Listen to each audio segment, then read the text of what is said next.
Happy Thanksgiving and welcome to Theology Thursday. So I really want to come at this Thanksgiving idea from a completely different direction than normally we would think.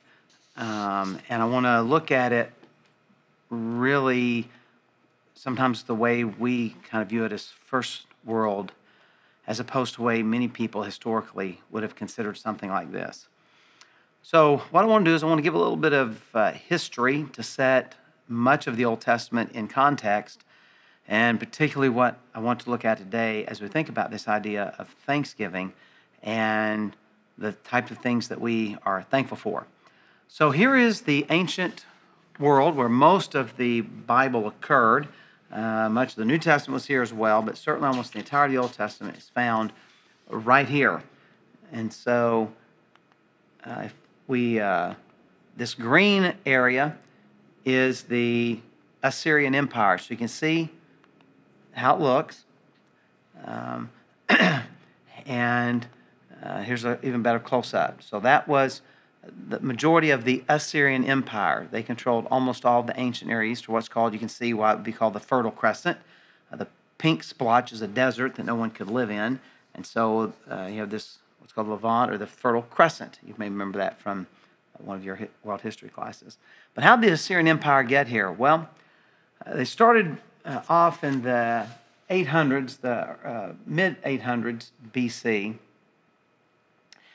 just as a small regional country.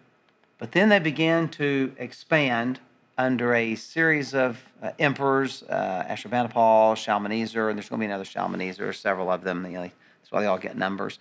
So they began to expand their kingdom.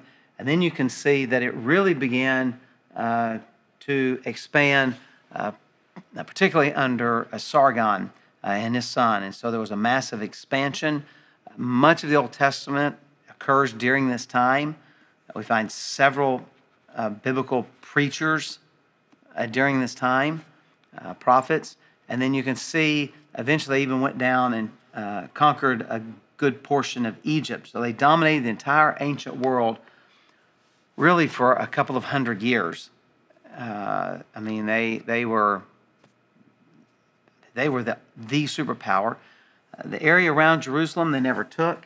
You can read about that in the Bible. But what I want to do today is I want us to think about this Assyrian Empire and the fact that God's people were under the domination of the Assyrian Empire. They were a part of this.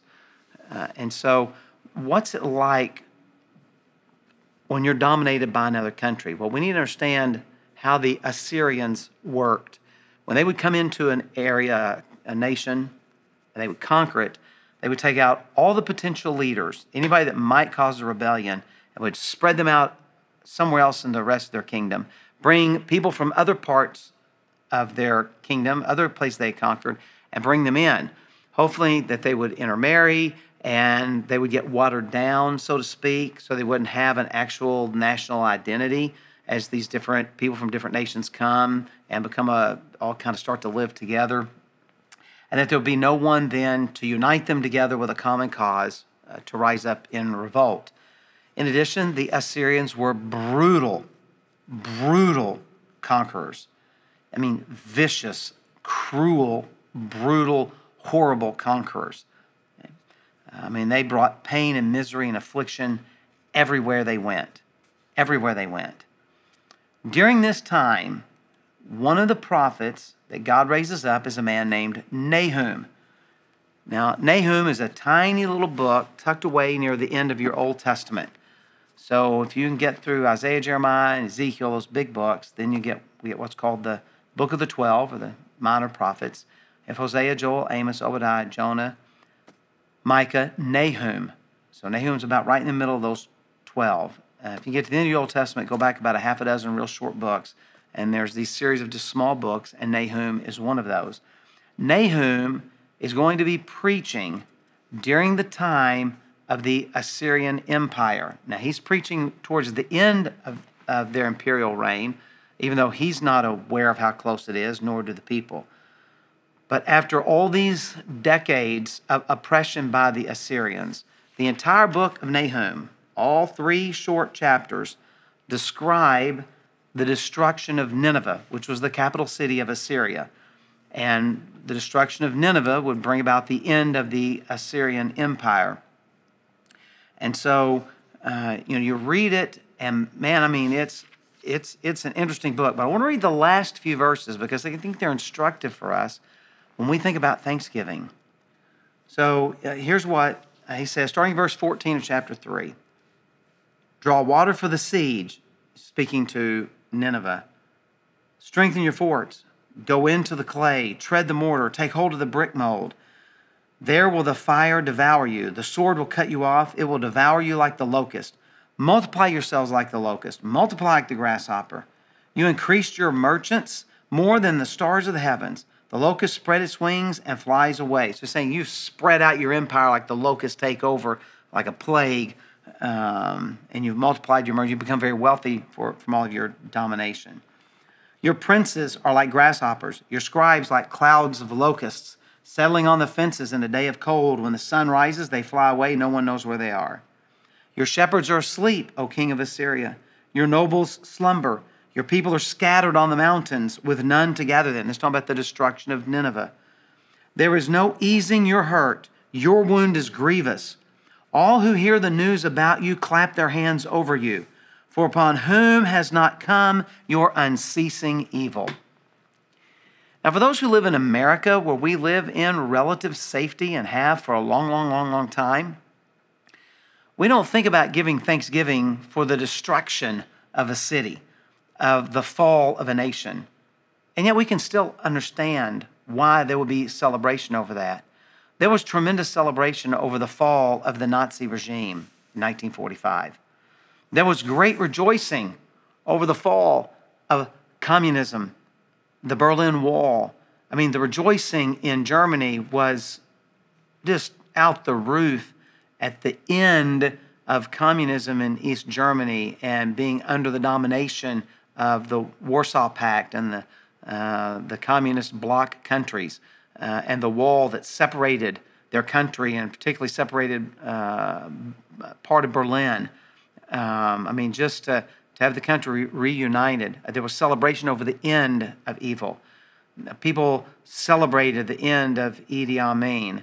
When evil comes, to see it ended is cause for thanksgiving. Now, I know you're thinking, well, that's kind of a downer Thanksgiving message. No, it's a message of celebration. That God brought down Assyria, that he brought about the destruction of Nineveh as predicted by Nahum. Here's why it is so important for us to realize this significant element of Thanksgiving. I was a history major in college. I've spent a good deal of my life just reading history, and I love history. It's fascinating to me. And there's been one evil empire after another that has arisen through history. All of them have met the fate of Nineveh. All of them have been brought to an end. All of them have been destroyed because evil never wins. It may triumph for a time, but it will never win. It will always be brought down because God will never allow evil to flourish and thrive and dominate and win. Evil is always pulled down. It is always brought down by God. And so you and I celebrate and rejoice in that. And so today for Thanksgiving, I want you to celebrate that God brings an end to evil. And those are all pictures, precursors to show us that there is coming a final day when all evil will be eliminated, when all evil will be brought to an end, when all evil will be destroyed, and righteousness alone will reign. I love what the Apostle John says, "Oh, even so, Lord, come quickly." Job says, "Oh, how my heart yearns within me." We can be thankful today that in the past, evil has never won. We can be thankful as we look around our world and we see evil attempting to raise its ugly head in places and seems even sometimes to be winning, that in the end it will not win. It will not be victorious. Then in the end, God will put it down as he has all others. And we can be thankful that the day is coming in the future when there will be a complete and total end to evil. So this Thanksgiving, be thankful for all the good that God has given you and has blessed you with. But take a moment and just be thankful that evil has never conquered, that we do live in a free country, that God has blessed us. But one of the reasons is because of the defeat of evil so many times in the past. And be thankful that we have a hope in the future of the day when all evil will be destroyed. So be thankful for the good. But interestingly enough, be thankful that the evil has never been victorious. Or you and I today might be suffering under the Assyrian Empire. But we're not. Because all will clap their hands who have heard of your demise. We will rejoice at the bringing down of evil, at justice being done by our God. So I hope you have a great Thanksgiving. Be thankful for what God has done. Be thankful for what he is doing. But be thankful for what he will do in the future when he brings evil to an absolute, total, and complete end. So God bless you. And again, have a very happy Thanksgiving.